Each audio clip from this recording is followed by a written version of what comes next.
Hey guys, welcome to Nacho Kitchen. This is our second episode. We've been working really hard to create this episode for y'all. We're doing mushrooms with Momo today. Momo and me have been working really hard to make this happen for you. If you don't know Momo, this is Momo. She's a really good Hi, friend of mine. I'm Momo. She created a lot of these dishes on here we've been working on. We're also working on some classic ones. Tell us about your dishes and tell me what your experience with mushrooms are. Well, for me, I actually like mushrooms. When I was a kid, I did not. It was a texture thing, but you gotta remember growing up in the 80s and 90s, everything came from a can. Everything was boiled and overcooked and unseasoned.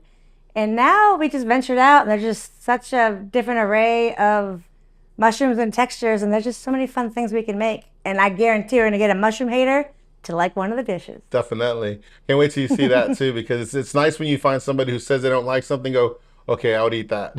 Hold my wine. Hold my wine. Definitely. That's the best part about this show. Nacho Kitchen is something that's fun for everybody. It's not just our kitchen, it's our kitchen. It's something for everybody to enjoy. Whatever your passions are, whatever it is that you really enjoy in life, we really want to be a part of it. We want to have that conversation with you. We appreciate all the love that we've been getting for this channel from the first episode. And we're just going to keep producing more just to make sure that we're having fun. Momo is somebody that inspires me to cook a lot of different things. And we just having a good time. So we hope you're having a good time too. And if you are, like our channel, have a good time. And just wait for what we're going to be creating. It's going to be fun. Like, I love that we took conversation into creations, and it's going to be a lot of fun. Definitely. We've been getting a lot of suggestions from your viewers, too. So when he makes a lot of future shows, you'll probably see something that you asked for. Yeah, if you make a suggestion, I'm all about trying new stuff, new products, new techniques. So just, I can't wait to cook for y'all today, and let's have some fun. Yeah.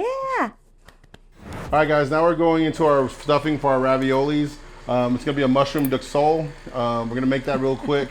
Momo's finishing up on this ravioli dough for us. Last one. Excellent stuff. So mushroom duck sole, if you don't know what that is, it's basically just going to be the parts of the mushrooms that you can use. You can use caps, you can use the fresh part of the mushrooms, but the beautiful part about it is those parts of the mushrooms you normally want to throw away, like the stalks. You can use all different kinds. The beautiful part about these is I have all of them, the trumpets, I have the portobellas, I have the buttons, I have all different styles of mushrooms in here. You can use a little bit of all the different styles in there. This way you can just always be using all the different products without them going to waste. Now, on the normal recipe for making mushroom duck sole, they say to blend it. I personally like to chop it. I like the flavor and the texture of the mushrooms. Some people don't. Some people really want it fine, really chopped down. But the mushroom duck sole itself can actually be used in a lot of different things. Beef Wellingtons, appetizers. You can use it for pretty much anything that has mushrooms, sandwiches as a dip. So I like to, like I said, chop it down. I keep it nice and coarse as opposed to blending it down. Now there's two different ways that you can do this. You can go and add the butter in first. I find it better to put the mushrooms in first and let them dry out a little bit. This way you get a lot of that moisture out of them a little faster. Ooh, it already smells good. Definitely. So as you can see from the shot, I have all different kinds in there. The portobello mushrooms, the button mushrooms. There's just a lot of different styles you can do in here. But before I put anything else in there, I'm gonna let that reduce down. If y'all don't know Momo, Momo's a really good friend of mine. I invited her onto the show just to see what she can bring to it. She does a lot of really good pasta. She cooks really well. Just introduce yourself if you like. Hi, I'm Momo. Just wanted to come on the show and show him how to do a few things with the dough. And he's going to show me how to do a few things with mushrooms. It's going to be fun. It's nice when you have people that are really passionate about things that I like. I don't like baking. I'm just being straightforward with y'all. Baking for me is a science. And it's one of those things where you can mess up really quick if you mess with it the wrong way. Add a little bit of flour, add a little bit too much yeast. Don't let it rest the right way. It can really change the way it's done. When I watch Momo cook and I taste all of her food, it's a passion from what I see. I mean, what makes you really like cooking and baking? I don't know, it's just something I've liked since I was little. Like when you were not allowed to use knives and sharp things, and kitchens were a lot smaller, there were no islands, you were allowed to, I would just observe and watch. And then when I got a little bit older, I was allowed to ask questions. But then eventually I was allowed to help out with certain things, and I love doing it. Definitely. So you've been cooking since you were a kid? Oh, itty bitty. Itty bitty? I started out licking the whisk, sitting on a stool to, learning the family recipes from my nonna. Definitely. And then you gotta remember back in the 80s, we didn't have Food Network. So when Nona wanted to make anything Americanized, it was like a clipping in the newspaper or a magazine.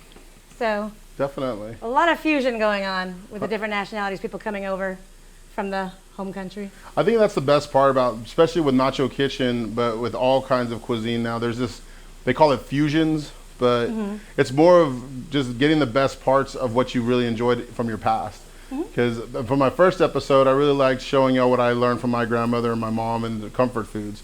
And when me and Momo were coming together with this menu, it was one of those things like, what can we do with mushrooms and pasta and make it something beautiful? So a lot of it was just inspiration from her, you know, her growing up, and also trying some new things that we've never done before. Yeah, and when I say fusion, I don't mean, you know, they came over on the boat, like, okay, let's try and mix this stuff together. It was more of, they don't have the same ingredients we did back home. Right. So how can we make the same family dish with what, you know, what we can get where we came to, you know? So, True. so when I said that with fusion, then you do the mixed races getting together and you get a lot of fun stuff. Well, like the flour that you're using for your pasta, I remember you were showing me that it's not something you just get at the store. You order it because it's special pasta or special flour. Yeah, it's you can use like any 00 pasta. I mean flour for pasta or even bread, but I prefer the Italian because that's what I'm used to. So I didn't have time to go to an Italian market. So thank you, Amazon. Yeah, there's a world of availability out there to get the food that you want, to create what you want. And there's something about using quality products to create what you want. Definitely. So as you can hear, it's starting to squeak a little bit when I move those mushrooms. You're hearing all that water come out. You want to make sure that you get those dry mushrooms, especially when you're doing anything that's baking or you're putting it into it. Like, what are the downfalls of having too much water in pasta? Oh my gosh, everything gets goopy. You lose the integrity of your pasta. Whatever flavorings you put in there, or it can make your sauce and the dough just really gummy. Like, that's the thing, I love working with mushrooms, but you have to be patient with them. You put them in the pan, don't touch them for like 5 to 7 minutes. Then you flip them around, let them sweat it out. Then you start adding all your flavorings and your seasonings and like your oils and your butters. Because if you add salt right away, it's just gonna make it soggy and ugh. And you live and learn. Nobody wants pasta, just to be clear with you. Nobody wants to chew their pasta and be like, ugh. It's always interesting when I think about pasta in general, because when I'm cooking it at home, I cook it where it's like a little bit harder, just because I like it to have a little bit more texture. Some people like it where it's like super soft, and for me, that's just not. Well, I figure when you make sauces and you're gonna incorporate other things, you have to like bake it. Additionally, you want the al dente from the boxed pasta because it's already hard. Yeah. You know, with the fresh pasta, it's gonna be in the water for 1 minute to maybe 3 minutes. Like yours, the ravioli probably be like 2 minutes just because there's 2 pieces of pasta and filling to cook. But as far as, you don't want to overcook fresh pasta because it will be mushy. It's true. But it cooks a lot quicker and you're in control of your ingredients. No preservatives, no weird things. Now, just to let you know what I'm doing with the mushrooms, this mushroom duck salt, there's 1,000 recipes out there on how you're supposed to make it or how you should make it. I like to add red wine to mine. Traditionally, it's just the butter, the shallots, the garlic, the mushrooms, salt, pepper. You let it go, reduce down, and it's pretty tasty that way. I think red wine adds a little bit of that second flavor that really takes it to the top. Plus, all you have to do is reduce the heat down and just let it reduce, and all of a sudden, you got this beautiful, beautiful little thing that you can use for anything. Like I said, you can use it for sandwiches, beef Wellingtons. You can add it as a dip. There's just a lot of things that come with it. I love mushrooms duck salt because it really is. If you have all these mushrooms you're not using, chop them up, reduce them down, and then it can stay for 5 to 6 days. And it's just beautiful to use. Not everybody likes mushrooms. There's nothing wrong with not liking mushrooms. Some people don't like avocados. I don't understand that either. So, I mean, but with mushrooms, for me, there's just so much to them that are just vibrant. They have a lot of nutrients in them: fiber, protein, selenium, zinc, things that are really good for digestion. And they're just, mushrooms just have a fulfillment that I really enjoy. Like, do you like mushrooms a lot? I love mushrooms. But you got to remember, a lot of people that say they don't like mushrooms have not had them since they were a kid, and they only had them from a can, or they didn't like them like raw on a salad, or they're overcooked, or just boiled. You know what I mean? Like, we've come a long way with how we cook certain things, like the infusion thing. Like like the pasta I'll be making, There's mushrooms in the noodles, and you don't even know it. Definitely. No, we're trying something new, so I'm looking forward to this. I presented her with an idea on how to make a certain pasta to infuse mushrooms into it. So instead of doing mushrooms with pasta, do mushrooms in pasta.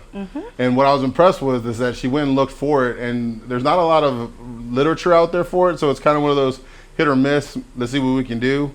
I'm not a big fan of the AI movement where you just go and you tell AI to create something for you. I like that trial and error. Yes. I like to taste something and see if I made it right and then see what I can do to adjust it. So you're in for a treat, in my opinion, about these different pastas we're making tonight. So It's going to be fun. definitely. All right, guys, so welcome back to this. Momo's putting this back together. Just to let you know, like I said, I'm not a pasta guy or a bread guy. She's fixing my mistakes. So we're always learning. Like I said, she taught me the proper way to make a ravioli.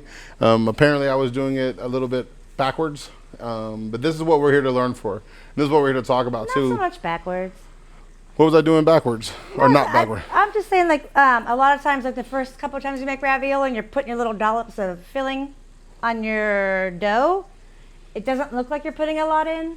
So you think you have to put more. So when you put your top part on and you start mushing them, like put them together with the egg wash, they're not going to stick together, or they're going to ooze out as soon as you squeeze.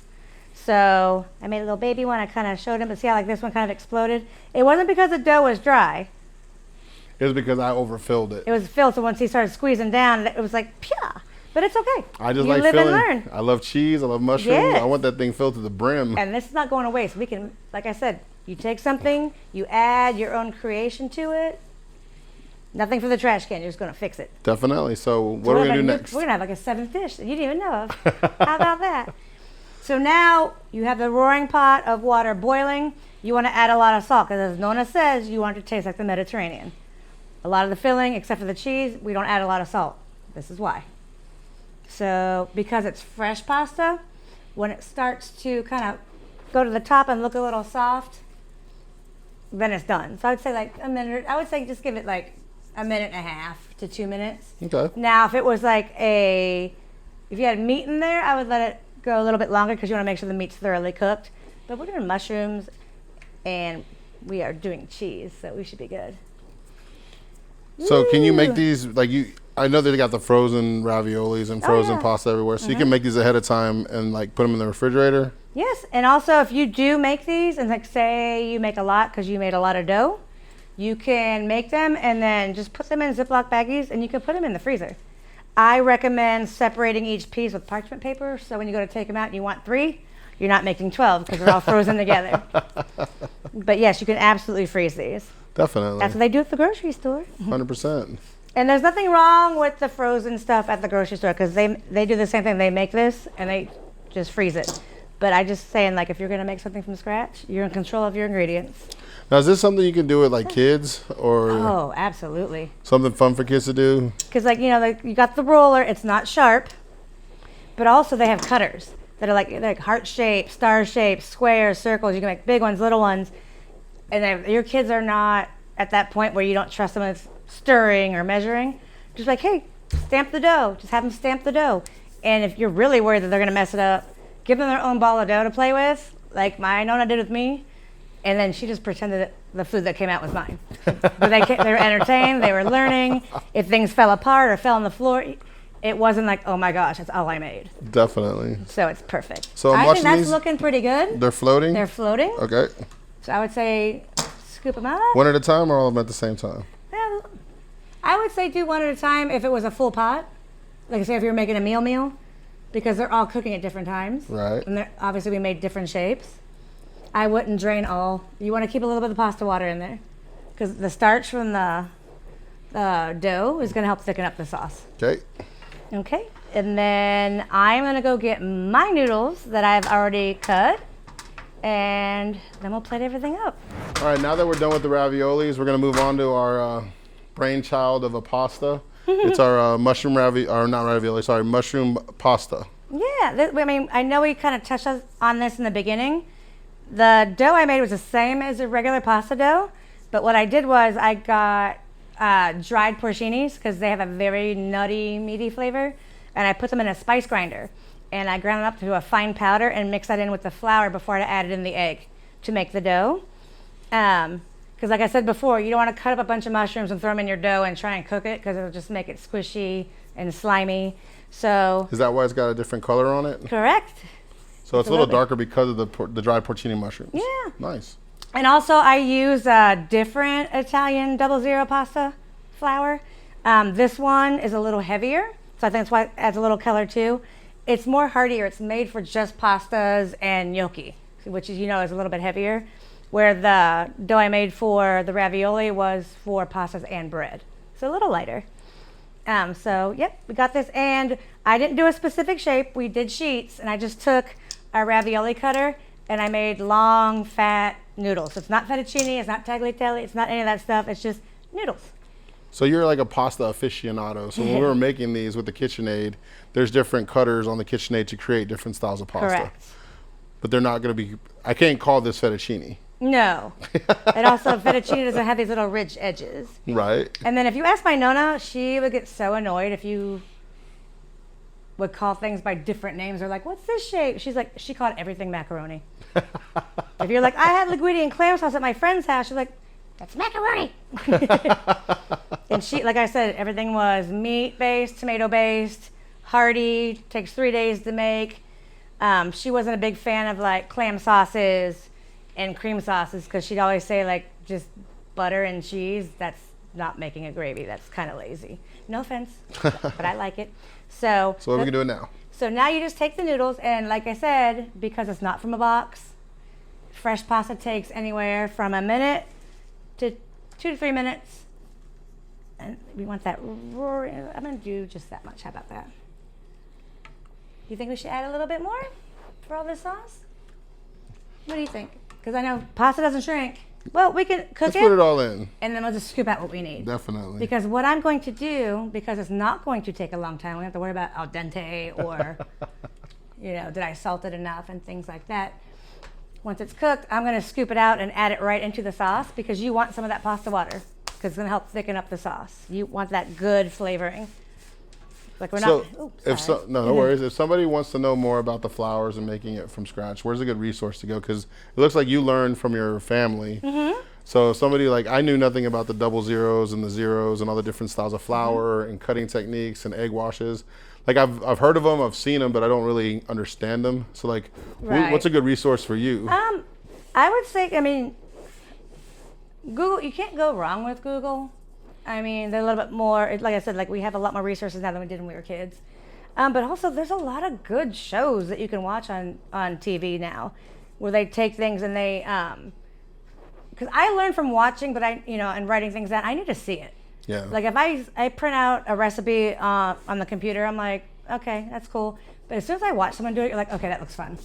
But yeah, so like, I wish I could smell this right now. This right now, it smells amazing. So it's gonna be. You can't smell it? You mean you want them to smell it? I want them to smell it. Like the way it smells right now is amazing because it's got this nutty quality to it. You can smell the mushrooms inside of the pasta.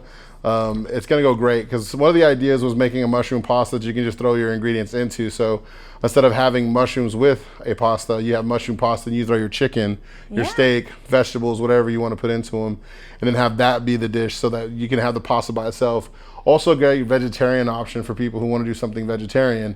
You can have the mushrooms already in the pasta and it's like, bam, it's giving you that extra oomph. So definitely. And earlier when we made the sauce, for people that like, they're okay with dairy, just don't eat a lot of meat and you want some extra protein, you can also, I know a lot of people don't like cottage cheese, but just hear me out. You get cottage cheese, you put in a little baby food processor, you spin it through till it's nice and creamy, you add that in with the cheeses, and boom, you got like 16 grams of protein on top of it. So you're eating pasta and you're eating your mushrooms, but you're also getting your protein because you're not a meat eater. There's a lot of things you can do. Very versatile. No, cottage cheese is one of those ones that's always been in my, I got a story about that one I could tell y'all from my best friend. And Bobby, if you're watching, you already know the story. Your family loves the story, but cottage cheese and me, we got to pass. But when I found out ricotta and cottage cheese were similar, it just blew my mind. It was like, wow, it's just a textural thing and just how big the curds are within the cottage cheese versus the ricotta.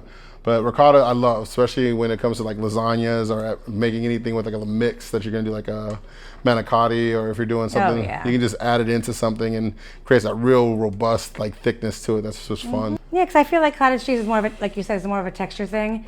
But also, you got to remember, when we were growing up, there wasn't like Food Network and, ooh, let's try this. And, I think there was like an Atkins diet maybe. Yeah. In like the South Beach, but no one ever recommended like add cottage cheese, make it creamy. Same thing with like feta cheese, like blue cheese. People hate blue cheese. You know how many of my friends have eaten blue cheese sauces? Because once you cook it down, it's a different flavor profile. So, and also you got to remember, when we were kids, like your parents would give you cottage cheese with like what? Pineapples on it? Or, my nana would just put black pepper on it. I'm like, ugh. Right. But when you cream it up and it gets cooked, it just makes a nice creamy sauce. Definitely. And you get a lot of protein. 100%. Okay, so now, I'm gonna put this back up here. I just didn't want to throw all the hot water and noodles on Knacho here. And then, like I said, I like to add my pasta right into the saucepan. But there's no like, let's turn it off, take it off the heat, put it in a bowl, mix it together. It's like hot to hot. You got the starch water. That's gonna help thicken it up, and just look at how good that looks. That looks amazing. And then when I go to plate it up, I get more of the Parmesan, the pecorino, and I'll get a microplane and grate it on top, garnish with some parsley, and it's time to eat. Definitely. Well, that looks delicious. All right, guys, we're doing a lot with mushrooms today. Now we're going to be doing stuffed mushrooms. Oh, yeah. Yeah, I mean, we're doing some good, fun stuff with them. We got the portobellas. We got the baby portobellas. Momo's going to take these pancos, get them on top of there. I'm going to be working on a lemon butter sauce to put on top of them, so when we bake them down, they have a nice softness to them, and also get a little bit of that punch to them too. So while she's stuffing these mushrooms, I'll start putting this together. With stuffed mushrooms, you can do a lot of different things with them. Baby portobellas, you can even use the button mushrooms if you want to. The portobellas for me are the way to go. They're a little bit more mature. They have a little more nuttiness to them. They can hold their quality, especially when you bake them down. So I'm going to get started with this sauce, and Momo's going to be putting together these mushrooms. And all hands have been washed. We don't glove around here. So first thing you're going to do with the lemon sauce, we're going to put that butter in just to get that melted down. Depending on how many mushrooms you're making, the recipe can vary. Most of them say to use a stick of butter. We're doing a half order, so I'm only using half a stick of butter. But I am using the same amount of garlic. Why? Because garlic is great. Yep. My recipe called for 3 cloves. You got 9. Now, is this filling the same as your ravioli filling? It's similar to the ravioli filling, definitely. Only main difference is I added cream cheese as opposed to just using the ricotta and the Parmesan. Nice. The cream cheese kind of sticks in there a little bit better. It doesn't run as much, so it holds its consistency a little bit more. Okay. I still use the same mushroom duck sole that we used prior. It's just that reduced down mushrooms with all that flavor. Stuff that inside there. With the stuffed mushrooms, you have a lot of variations you can do. You can add chicken, you can add crab. Crab's the most popular one, crab stuffed mushrooms. You'll see them on all the menus everywhere. That seafood with especially like a lemon butter sauce or something on it will really make them pop. For people who don't want to do any meats, these cheese with the mushroom, you can't go wrong. We also make them with just cheese by themselves too. So you can do it with just the panko, the cheese, and the mushrooms, and they're delicious. And also, if you're not a big fan of breadcrumbs or panko, or you're doing one of those new Mediterranean diets, or just trying to be low carb, ground up some pork rinds. It keeps the integrity, you get the crunch, you get that, that lovely guilt feeling that you're eating comfort food, but you're still eating healthy. Ooh, but I love butter. Gotta love butter. So with this recipe, it's a real simple, easy recipe to produce. Lemon, butter, lemon juice, salt, pepper. It's a pretty simple sauce to create. Finish off with a little parsley at the end. I like to add a little bit of heavy whipping cream just to kind of give it a nice thickness, especially when you're baking it with the mushrooms. It creates this real nice consistency for the sauce that goes after you bring it out of the oven. But it is optional. Heavy cream, milk, anything like that. Some people also like to put white wine into it too. Putting white wine into this sauce really makes it pop, gives a little bit of that acidity. I brought some white wine if you'd like to use it. Definitely. So we're gonna let this garlic melt down just a little bit. We want to season to your liking. I always do just a pinch of salt personally. I don't do a lot of salt. I just don't really use salt a lot. I like more seasonings, pepper, especially with some of these recipes we're using like nutmeg, cinnamon. You can use a lot of different things that can actually enhance the mushroom qualities. And that's where you get that lessons where you just taste and find out for yourself. Yeah, and a lot of the, like we're doing Parmesan in some of these recipes, some of the cheeses already have a high salt content taste. So it's always easier to salt after so you don't over salt. Remember what I said before? It's easier to add salt, can't take it away. This is true. It's like anything when you're making a recipe. It's better to caution on the bottom side than the more because you can add than take. But the other thing too is that you don't really know how far you can go until you go over the edge. So sometimes you got to add that extra salt or try that extra seasoning or that extra spice because it might be too salty one day, but you know exactly where that salt level is. So the next time you make it, like, all right, I'm gonna do 1 pinch less. Yeah. The other thing I like to do, with some recipes say to do, with it, some don't. I like to put lemon zest into a lot of my things. Lemon zest is an amazing way to get a real good quality flavor. Fresh lemon zest, you just can't go wrong with. If you've never zested anything, you're only zesting to the white rind. You're not zesting all the way down to the lemon itself. All you're looking for is those oils out of that skin to come out. So if you look here, you'll see how that's got that little whiteness to it. That's all you really want. You don't want to go too far. But do save your lemons. You can use them for the lemon juice to put into your sauces. Oh yeah. Or make lemonade. But just be careful because once it starts turning really white from that light yellow, it's going to be a little bit bitter. So you just want to make sure when you're using the microplane, you're not getting that bitter white rind in there. Sure, now I'm going to turn down that heat, add my lemon juice to that butter. I think deglazing is my favorite part of any dish. When you deglaze something, you're getting all those flavors that have been building up in the bottom of a pan. So I always recommend deglazing your pan with a nice wine, lemon juice, or some kind of acidic liquid that just pulls all that flavor out. The more you cook, the more you're going to start to see exactly what works, what doesn't. And on the cream aspect of it, I'm just putting just a little bit at a time. Main reason why is I don't want to overdo it. I don't want to make it too creamy. I don't want to make it too thick. I want it just to be just enough where it reduces down. And when I put it over the mushrooms and the cast irons I have here, they'll just give them that little flavor. So when we bake them, they'll come out nice and tender. Now, do you want me to wait until the sauce is done before I put the breadcrumbs on? No, we can put the breadcrumbs on now. Just want to make sure. So layers matter. Yeah. What we like to do is put the cheese down first so it's got that nice melting. Then you put that breadcrumb on top so it gets a good crunch. If you do it the other way around, the breadcrumbs don't get crunchy. They get a little bit more soggy. Nothing worse than a soggy breadcrumb. We'll put the Parmesan cheese right on top, breadcrumbs on top, and then we'll put this lemon butter right on there. Lots of cheese. And then right before we get done with everything, you add just a little bit of fresh parsley. Bam, bam, bam. You never want to put your parsley in right at the beginning. You're going to scorch it, burn it. It's going to give it a burnt quality. You want that flavor, that parsley to come in right at the end, so you also get that that color component. But there's nothing worse than burning off all your herbs at the beginning. Oh, that smells great. Did you get all the aromatics from it because it's fresh? Oh, yeah. Because I know in like a lot of like sauces that people make, they put it in early and it just gets that ugly green color, like overcooked by broccoli color. And it does, like you said, it loses its essence. Like you definitely want it toward the end, or use it as a garnish. Definitely. Would you like more breadcrumbs? Yeah, please. On the big one, right? Oh yeah, a bunch on that big one. You want to get it nice and crunchy on there. Perfect. And then I'm excited. Now we put that sauce right on top. I'm gonna do a little bit more of the smalls, right? Definitely. And the breadcrumbs is up to you. How much you put on there is completely your decision. If you want to put a lot, please do. If you don't want to put any, you don't have to. They're good great with cheese. You can use other cheeses as well besides Parmesan. We can use the pecorino. Some people use mozzarella. Just depends on what you're really comfortable with cooking. And what texture you want. Do you want like a hearty, like heavier cheese with a lot of flavor? You want a lighter cheese like say feta or mozzarella because you want something softer? It's up to you. Definitely. Last thing I do is I just pour that sauce right over the top. And this is done. Make sure I incorporate it right on top of everything. Make sure some goes on the side as well with that garlic so that it cooks down with its baking. Oh yeah. Now's the time to really have smell-o-vision. With that lemon zest and the parsley.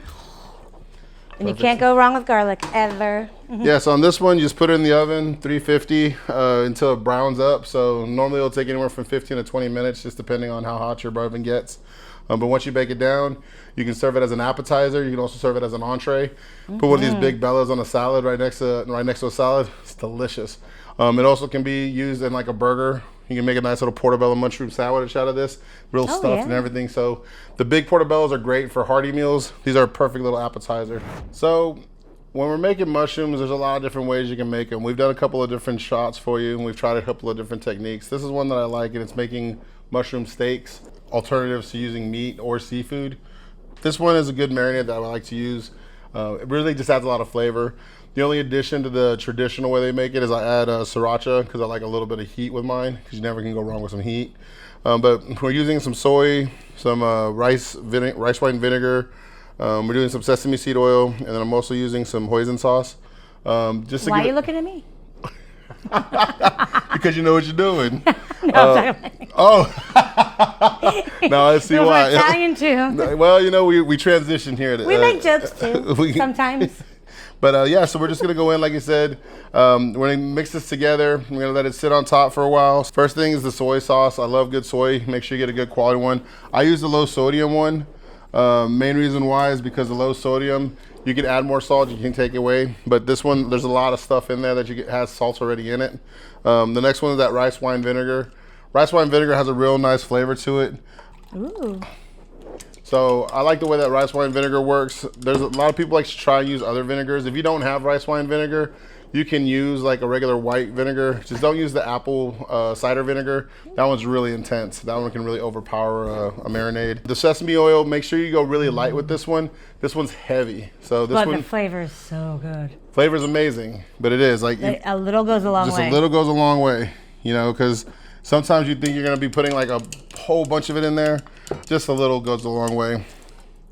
It smells good already. We're not even done. Nope. And then with the hoisin sauce, this is my like barbecue, like smoky, rich flavor. I get a good spoonful of it in just to put in. Okay. And it sits really nice. I already chopped up some fresh garlic, some fresh shallots, and some fresh ginger. Oh, yeah. You're gonna throw that right in there for me? Sure. Beautiful, beautiful. And chopsticks work as a whisk as well. Chopsticks are the best whisks, to be honest with you. If you use a fork, it gets cumbersome. If you use an actual whisk, it gets locked inside of it. All these little bits get stuck in there. And definitely. Got that perfect little pour in there. Excellent. The last thing we're gonna do is just a pinch of salt. Just a pinch, because it's soy sauce. The other thing that most people forget to put in here is gonna be a pinch of sugar. That little sugar adds to kind of bond with it, and also when you cook it down, it adds a little caramelization factor to it. It also cuts through the soy sauce. Anytime you do a marinade with the soy sauce base, you need a little sugar, not to sweeten it, but to cut through it. And it softens, like if you do meats too, especially, it'll cut through it. Definitely. Yeah. So the last thing we're gonna do is just put it on top. So what I have cut up in front of you right now is gonna be our king trumpet mushrooms. Now what's beautiful about these king trumpet mushrooms is that they look like scallops. So when you get them, they're gonna be a nice long stalk, thick and hearty, but they're a good substitution for if you're doing scallops or if you wanna do something hearty. They're not as overwhelming with that umami flavor, that mushroom flavor. They're almost an inert flavor when it comes to it. You still get the mushroom quality, but they're not intense with the flavor. So we're just gonna pour the marinade right on top of those. There we go. They're not as earthy, and they do absorb any flavor you put with them. It's almost like a tofu in a way. If you look at tofu, tofu can mock almost anything you put it in. So you can have chicken tofu, beef tofu. These in themselves. But it's a good one to start out somebody who doesn't like mushrooms. With the whole texture, they're not that what do they say? Squishy. Squishy. Yeah. And then I like they don't get slimy. I always say earthy. That's my way of saying like the very strong mushroom flavor. It's the only way I can describe it. They're light, like you said. They have like a scallop texture, and they do absorb whatever flavor you put with them. So that could be Asian, it could be Italian, it could be Mexican, whatever you like. But they're really good. So with this marinade, it takes about 15 minutes. You can go up to an hour with it to let it really absorb into it before you cook it. We just put this to the side for a little bit. The other mushrooms that we're gonna be cooking down with these steaks, we have the hen of the woods. Those are really delicious. They're a little bit more of a robust nuttiness to them. The other one we're gonna have is gonna be our portobello mushroom cap. That one's always good for anything, like I said, a substitution for a hamburger. You can put it on a salad. The last one is one of your favorites out here. Which one is this one? Love these. The enoki mushrooms. So enoki mushrooms, they're light, crunchy stalks, real small head on the mushroom, but they go really good as appetizers. They're really wonderful inside stocks and soups. Oh yeah. When you make like a miso soup, I actually made something earlier tonight. It was a crock pot full of mushrooms, so I made like a mushroom stock. It's delicious. Like you put this with some fresh vegetables, some proteins, like either chicken or steak, but you crisp these up, you get them nice and crunchy, you can throw those right in there. They're just something delicious. You don't find them everywhere, but when you do see them, I highly recommend getting them. They're just delicious. Oh yeah. How do you prepare yours when you make them? I like to make I go more like the Asian style. Like I like to do like a hot pot, but inside of a rice cooker as well. So what I'll do is I'll wash my rice, put it in a pot, add these, some sliced up beef that's been marinated, some bok choy, carrots, sprouts, and you just cook them all together. You open it up and you got this amazing dish. But you can do it on a hot pot too, with the broth going, and you have the meats on the side, and you guys all can just kind of build your own thing. Definitely. It just absorbs whatever flavor you put with them. And that's the beauty of mushrooms in general. They absorb a lot of the flavors that you cook with, but they also add that earthy quality to whatever you're cooking with. Something that I've been having fun with researching all these mushrooms is how the lineage of some of these are. Like a lot of people don't know that baby bells are portobello mushrooms, but the young ones. So you have your baby bells going into your creminis, going into your portobellos. And those creminis, I mean, they're great and they're small, but they have a little bit of that nuttiness. When you get these big portobello mushroom caps, they got a huge flavor that comes off of them. Yeah, they're more beefy. Definitely. Less like earthy, mushroomy. And that beefiness is what you're looking for with those. You can do a lot with them. Putting them on salads is one of my favorite things. If you get a nice vinaigrette, you get a good piece of portobello mushroom right on top. I like it with arugula personally. I think arugula goes great with that pepperiness to it. And then you do a nice either Asian sesame dressing or a balsamic dressing. You just can't go wrong with that. They also make a good hamburger bun. Oh yeah. If you're not doing, carbs and bread, because they're very solid. So you can put chicken breast in the middle and just eat it. Definitely. Very good. So what other things can we do with mushrooms? You can do everything with mushrooms. You can put them in a lot of dishes. Yes, but it depends. Like I said, we're trying to introduce you guys to different mushrooms, because I know a lot of times when we talk about mushrooms, I'm like, ew. They always think of those little normal mushrooms you see at the grocery store, or the ones that came in a can when we were kids. Definitely. Like there's so many different kinds. So I would say don't knock it till you try it, because I know it's a texture thing for some. Some it's like the earthy is too earthy or too tastes like dirt, I guess people describe it. But a lot of them, like this one, like I said, portobellos, they're beefy. The enoki, they don't disintegrate and get slimy. They just absorb whatever flavor you put them with. Definitely. And these guys are so mild. I just think they're so pretty. I didn't want to eat them. The best part with these, like the technique I'm gonna cook these with, I learned from watching a gentleman that he just wanted to make a mushroom steak, and he wanted to make it quick. And the problem with it is that when you cook these, if you bake them, they get soggy.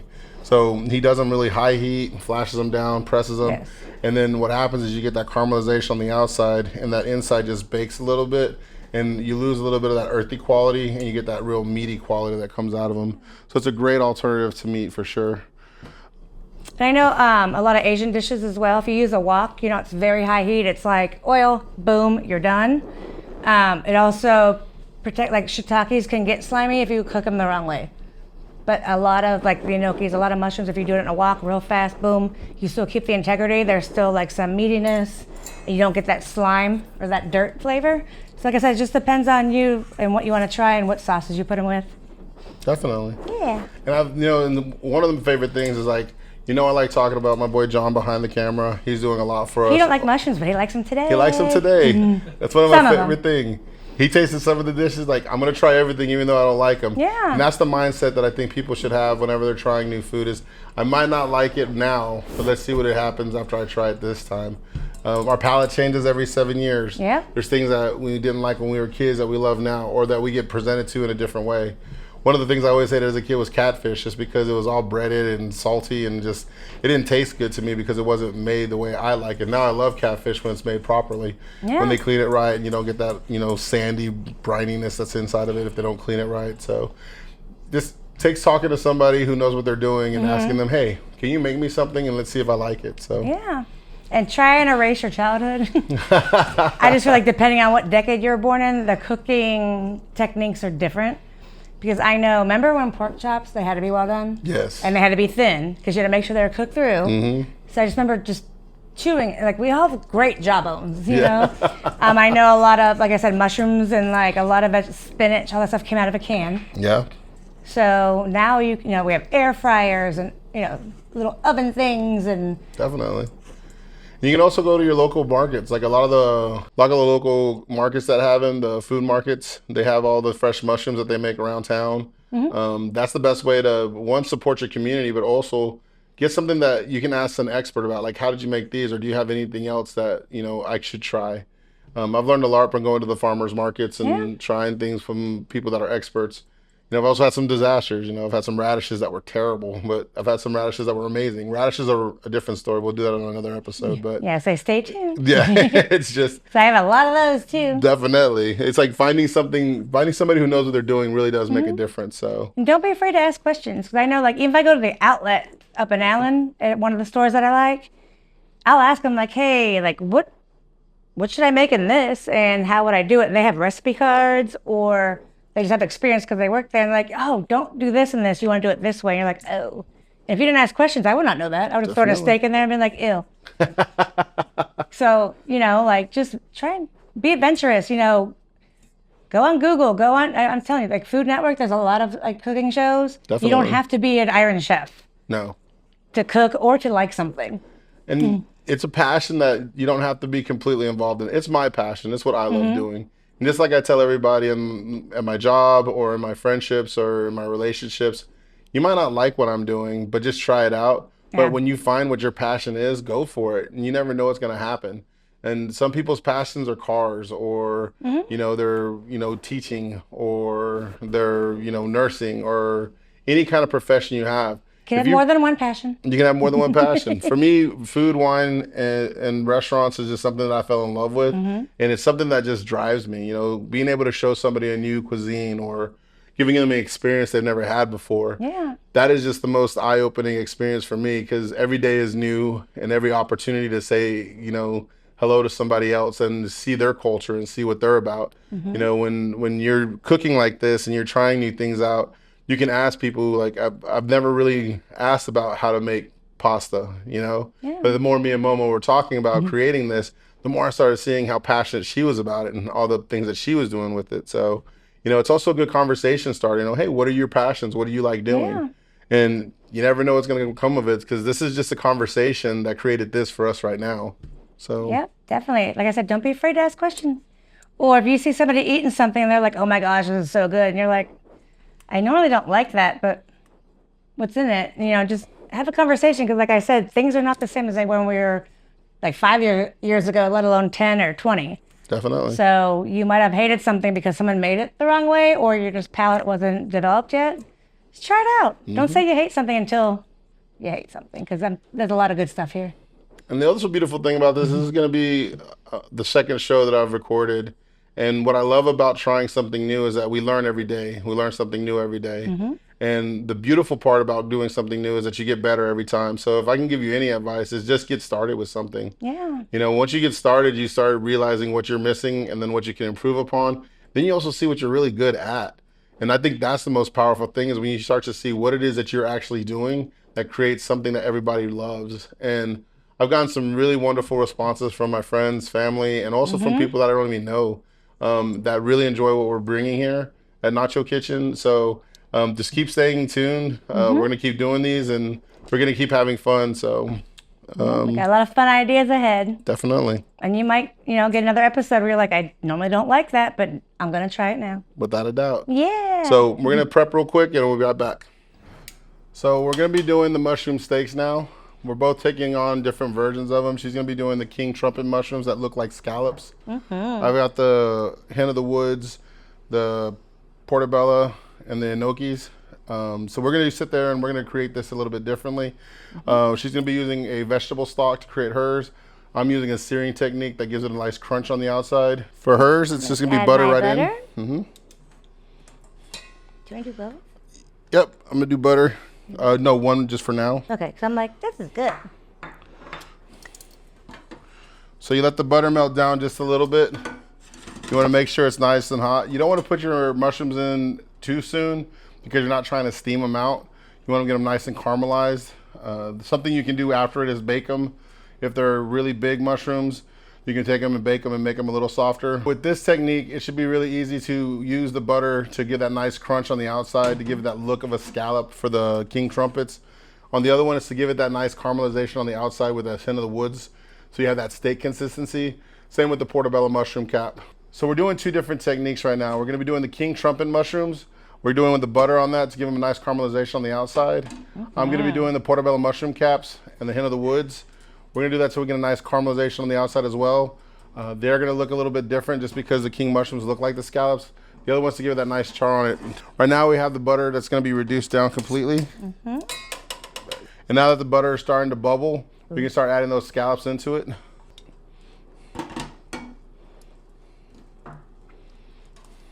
Ooh, you hear that sizzle?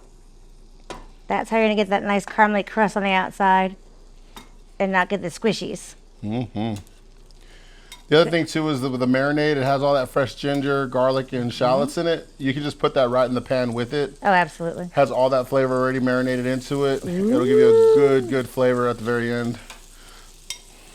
So I'm gonna put them in and I'm gonna pour it on top and it'll mix nicely with the butter.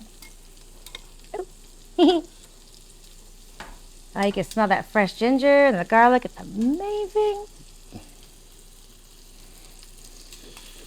Oh yeah. Beautiful. And what do you have this set? Is it medium heat or high heat? I have it at high heat just because you want to get that nice high heat on there first. For me, the first one I'm gonna start off is that portobello cap. I like to put the gill side first just so it clocks it in really tight. Again, we need smell-o-vision. Mushrooms just have a great quality with the ginger and the garlic. One of those things that you cook with Italian food, but also with mushrooms in general, they go together so well. There's something about garlic and mushrooms that just hits perfectly. Using shallots instead of onions, that's a great quality too, because shallots is a milder onion. Just so much flavor that's involved in there. The main thing with this too is you don't want to flip it too much and too often. So she's moving it around to make sure that they're not sticking. And I want to get the ginger all incorporated because I want one clump in the middle, so I don't want it to burn. Because we have some on top. And then you want to make sure there's space in between each, because you want the heat in between so they cook evenly. So you just kind of, a little crooked. I hit handles, so I want to point it away from me. Definitely. Because I'm not going to tie a little snag on me. So the technique that I was shown when I was watching how to make these steaks, especially for the portobello mushroom caps, you take a pan and you're going to press down. Ooh, hear that sizzle. When you're pressing on it, you're getting a lot of that moisture out and you're getting that caramelization to hit pretty hard. When I was watching him do it, I thought, like, what is he doing? Because most of the times you don't want to press unless you're doing like a steak doing it Pittsburgh where you want that heavy char on it, or, you know, they say never to squeeze your steaks. You're thinking of the bad uncle at the barbecue, squishing everybody's hamburgers. But I found that when you do it that way, you get that nice burn, you're sealing it in, you're pushing all that moisture, you're going to get that caramelization factor a little bit more. And quicker. Like we're not sauteing like we did with the cremini, waiting for all the moisture to come out. The beauty with the portobello mushroom cap is that it goes really fast. So as opposed to the trumpet mushrooms, this one's going to cook extremely fast because it's a little bit thinner, a little bit lighter. Ooh, if you guys can smell this, it smells like he's making steak. It's very beefy. And you can see all that caramelization that happened on that cap on the top. It's beautiful. So this one's done. I'm going to put that to the side. I'm just peeking. Next one I'm going to do is going to be the hint of the woods. I'm going to use that same butter that's in there, but now I'm going to add a little bit of olive oil. The olive oil with the butter mixture is always beautiful because you get the nuttiness of the butter, and you also get that olive oil flavor. Now, hint of the woods is one of these different mushrooms that's not grown in soil. It's grown on wood. It's grown on the bark of trees. So to prepare this one, what you do is you just put it straight down. So why don't you cut those up? So if you cut them up, they're going to be real flaky and they're going to break apart and they're going to be really mushy, or they're going to get really crispy. So if you get it full, then you take that pan and you press down. You're actually compressing everything into it. So while it's in there compressing, it's starting to caramelize and it's holding its form. This is a great alternative for steaks like as well. So you can have this with a salad. You can do this with some like risotto or polenta or some mashed potatoes. It smells so good. All right, so on mine, I let them kind of sear and caramelize on one side. I flip them over. I'm letting them sit for a minute so the other side gets caramelized. And then once I feel like it's the same amount of time as the first side, then we'll deglaze the pan with the vegetable broth. And you can use any broth you would like, but we just wanted to kind of show some vegetable options as well. You can do beef broth, chicken broth. But we're like, let's just show everybody we can do all veggies too. It's the best part. Ooh. Now, we're doing a vegetable broth, but could you also deglaze the pan with, say, red wine or white wine? Mm-hmm. Okay. White wine would be really good with this, especially because you have all that garlic, shallots, those real neutral, not neutral, but like naturally acidic tones that are going to go well with citrus flavors. And so how long would you leave, like once you deglaze the pan, like how long would you leave this until you plate it? So for this one, I would let it sit until it starts to reduce down a lot. On the liquids, you don't want to use the liquids. You're just using that to deglaze. You can save that liquid to make a sauce or make something out of it afterwards. But for this one, I would just plate this and already have your sides created. Awesome. I think they're looking pretty good. Look, they're dancing. Even the big ones now. Definitely. Oh my goodness, that looks amazing. So as you can see, it broke apart a little bit, and that's what happens with these cinnamon woods. That's perfectly fine. Once it breaks apart, you do it again. You just push it down, and you just let it sear. And as you heard, it started to hiss at me a little bit. Started to give that little. Well, with that hissing, it just means that we're pushing all that water out, and we're letting all those seasons and all that flavor go through. I use the same marinade we used with the king trumpets to infuse it with all that flavor. So it has a lot of that similarities when it comes to the scallop-style trumpet mushrooms. That marinade I made goes really well with almost any mushroom you put, to be honest with you. Oh yeah. I think this is looking pretty good. Definitely. We can go ahead and plate them up. Absolutely. Ooh. So now we're plating these king trumpet mushrooms out there, and if you just look at them, this with a nice side dish, you can't go wrong with. People who eat scallops at first look at them like, oh man, those look like the most prettiest scallops ever cooked. Mm-hmm. For me, you can smell that ginger. Oh yeah. Oh yeah. And like you said, don't discard this broth. You can add a little bit of butter, a little bit of flour. You can make it into a gravy. You can make it into a sauce. You can use it as a base for soup. Mm-hmm. You can freeze it because you got all the aromatics in it. You still got the nutrients too from all the ginger. Ooh. Like you put mix this in a blender with some chicken broth if you don't want to do veggie all the time. So now we're going to be taking these trumpet mushrooms and putting on the same plate with the king trumpets. So I know why these got their names. Do you know how the king trumpets got their names? They look like trumpets. But why king? Because they're big?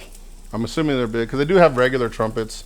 So these king trumpets, they're like twice the size. If you can find king trumpets versus regular trumpets, they're a little bit more hearty, more meaty. Yeah. You can actually slice them long ways and you can sear them down so they look like little steaks. Something we were talking about with saving the juices. So that last one, the gnocchi, you can take these and just put them right in. It's going to be perfect. I'm going to put some of that marinade right back on top of it.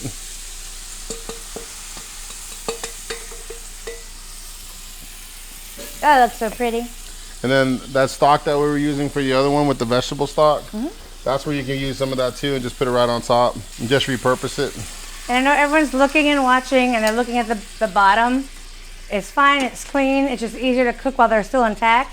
So once it's done and you plate it, then you can chop the bottom off. It's not dirt, it's just, let's hold it. Because they're so little, you want them floating away everywhere. Definitely. If you cut them apart, they're going to float everywhere and they're going to burn a lot faster. This way, they're going to get steamed in. They're going to get that nice crunch on them. But they've been washed. That's not dirt. It's just a little stem that holds them together. Because I know people are looking and going, what is that?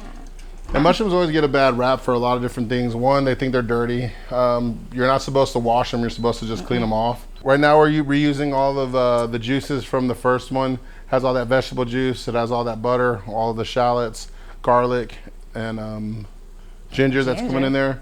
Plus we also have the olive oil and the butter going. So these gnocchis are going to come out really nice, really tender.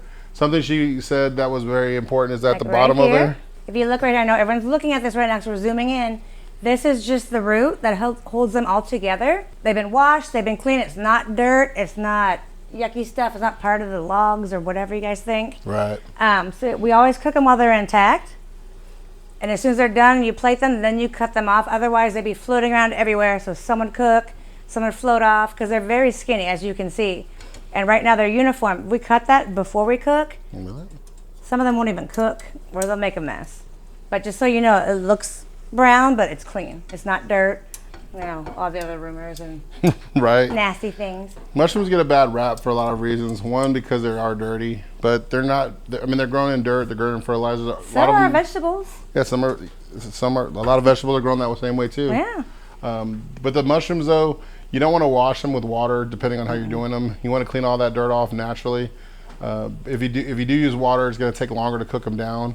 Unless you're putting them into like a stock base or a soup base, I wouldn't recommend washing them off with the water. I would recommend a dry paper towel or a cloth to get the dirt off. Because if you do a wet paper towel, they're like sponges, and it'll lose their. That's where you get the slimies. That's where you get the squishy, because it absorbs the water. And we've been trying so hard to cook the moisture out. But people are like, oh, they're dirty because there's dirt on it. I'm like, just get a dry towel, get all the yuckies off. You don't have to like soak them and.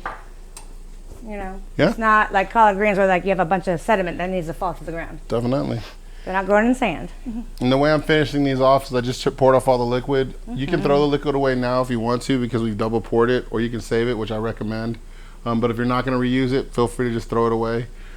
This is something that will give it that nice crispness now that we've had all the flavor infused into those mushrooms, because these kind of mushrooms will just take on any component that you bring onto them, and they smell good. You know, it'd be good.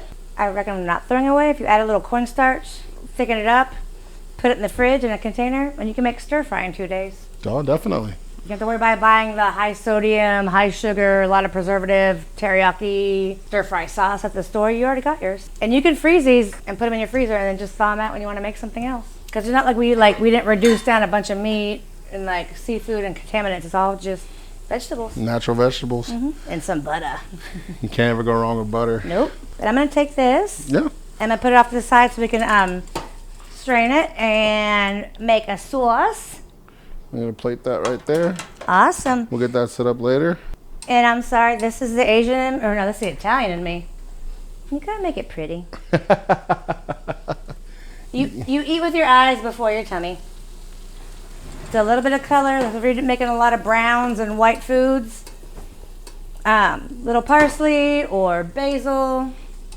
You know, you can use that kind of stuff. You want to add a little red, you know. Like I said, you eat with your eyes first. You with your eyes first?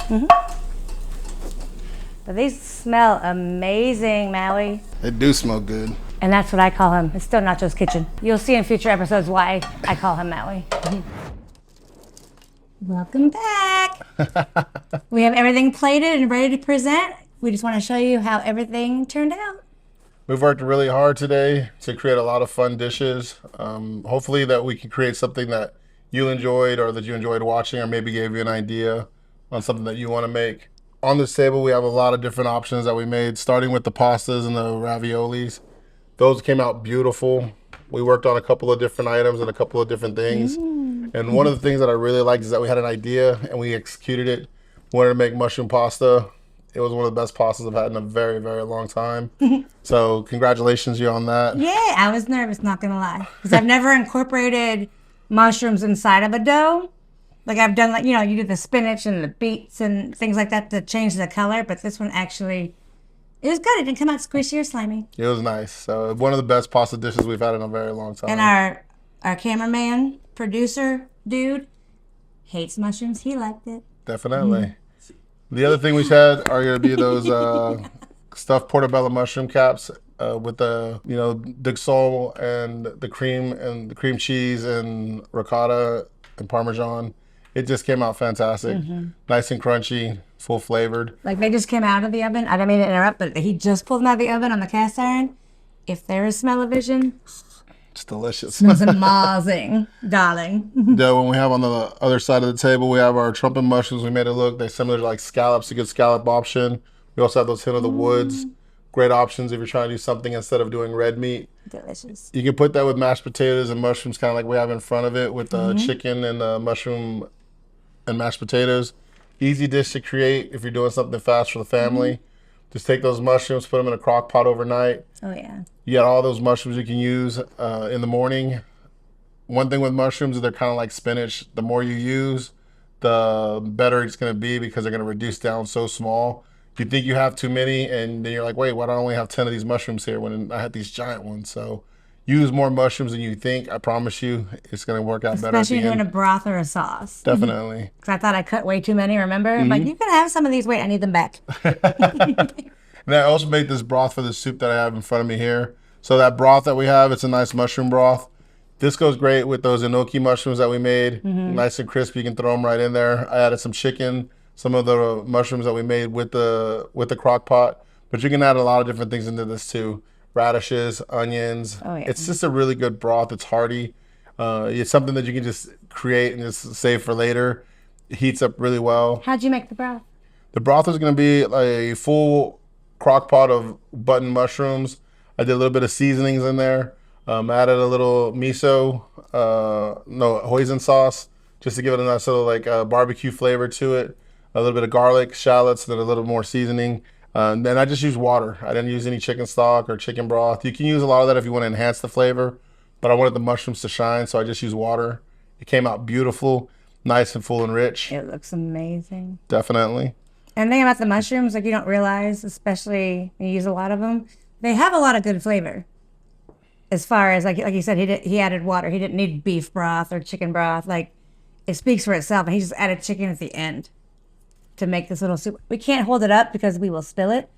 But he roasted some chicken and there's the enoki mushrooms and it just, you just smell it. You can just smell it. It's delicious. And the rest of it he can just freeze in containers and every time he wants to make soup or a sauce, it's there. Definitely. And the last thing we have is going to be our sandwich that I created. That portobello mushroom cap, you can grill those off the way I did. Save them for later. Put them on a nice ciabatta bread. I have avocado, lettuce, tomato. You can do like a pesto mayo, a regular mayonnaise. That would go really nice with that ciabatta bread. It's really delicious. It's easy. Something you can take with you. It's not going to be heavy. It's going to be a little bit lighter. And you get all that nutrients from the mushrooms itself. So, got anything else for us? Well, I'm just saying I had a great time. Thank you for inviting me. I know we've been talking about this for a while. We have a lot of different ideas. And for future guests, like, I'm thinking we can do a bread episode eventually because there's so many different ways to make it. Like this mushroom bread I made and didn't tell anybody. It's mushrooms and shallots. And I'm not going to tell you how we made it. It says you got to tune in next time or a future time. I wouldn't say next. It was a wonderful surprise to say the But would you like least. to take it? I even did like some mushroom infused butter. Definitely. It was so good. Yay! It was just delicious. I can eat this all night. Little Parmesan crust, you can hear it. Parmesan crust. Oh, that's for you. Thank you. But no, thank you guys for tuning in with us, enjoying our time with us. It was a lot of fun.